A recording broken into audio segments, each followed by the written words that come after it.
Pakistan strongly condemns unjustified and illegitimate aggression by Israel against the Islamic Republic of Iran. Pakistan stands in resolute solidarity with the brotherly people of Iran. We offer our sympathies and condolences on the loss of life and damages due to these heinous attacks. The Israeli military strikes violate the sovereignty and territorial integrity of Iran and clearly contravene the UN Charter and fundamental principles of international law. We unequivocally denounce these blatant provocations, which constitute a grave danger and a serious threat to the peace, security, and stability of the entire region and beyond, with serious implications. Iran has the right to self-defense under Article 51 of the UN Charter.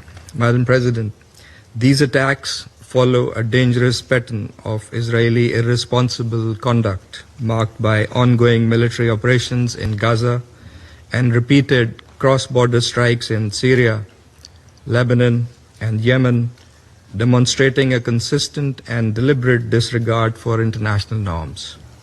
Israel's actions in the Middle East reflect a continuing pattern of unilateral militarism in flagrant violation of Article 2(4) of the UN Charter and represent acts of aggression as defined under General Assembly Resolution 3314 of 1974. Israel's serial breaches of sovereignty normalize impunity, erode the authority of the United Nations, and gravely undermine the international order.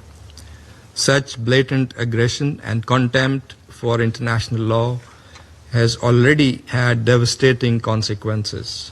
In Gaza, tens of thousands of civilians have been killed as a result of Israeli military onslaught, and a humanitarian catastrophe has unfolded under an illegal blockade that has in fact been there for over 15 years. In Syria, Yemen, and Lebanon, Israeli airstrikes have repeatedly targeted sovereign territory, undermining regional stability and exacerbating tensions. The fact that these attacks against Iran have happened in the middle of a negotiations process aimed at finding a peaceful diplomatic solution to the Iranian nuclear issue makes it all the more morally repugnant and against international norms. These actions risk eroding the trust and sanctity of the negotiations process, so crucial for the peaceful settlement of these issues. Madam President, Pakistan reaffirms its support for the resolution of the Iranian nuclear issue through peaceful means, diplomatic engagement, and sustained dialogue. The JCPOA was an outcome of painstaking and arduous yet constructive negotiations. It charted a roadmap to comprehensively address the concerns of the parties involved by clearly defining their relevant obligations and responsibilities. The illegal use of force against Iran and the ensuing situation are likely to frustrate the ongoing diplomatic efforts and could destabilize a region that is already under very severe stress. The ongoing diplomatic contacts to reach a negotiated deal and other endeavors to promote regional peace and security must not be allowed to be appended. It is highly regrettable that these attacks have happened when the IAEA was continuing its verification activities in Iran. Such actions threaten the IAEA's technical work, which should be supported and not disrupted. Israel has violated international law, IAEA statute, and several IAEA resolutions by attacking the IAEA safeguarded facilities. In addition to serious violation of international law, these attacks risk setting a dangerous negative precedent and pose a grave threat to safety of populations in the region and around the globe. Pakistan, as an immediate neighbor of Iran, is therefore seriously concerned. Security Council Resolution 487 strongly affirmed such attacks as a clear violation of the UN Charter, the norms of international conduct, and a serious threat to the entire IAEA safeguard regime.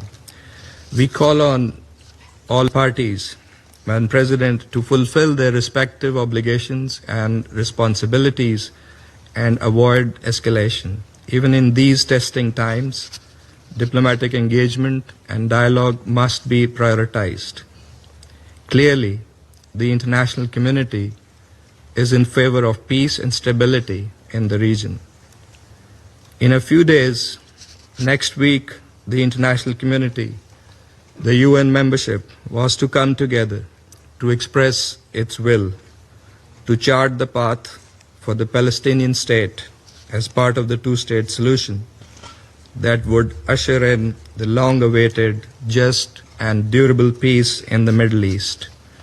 Israel's reckless and irresponsible behavior cannot be allowed to jeopardize the efforts for peace, endanger the stability of the entire region, and risk wider escalation, thereby threatening global peace and security.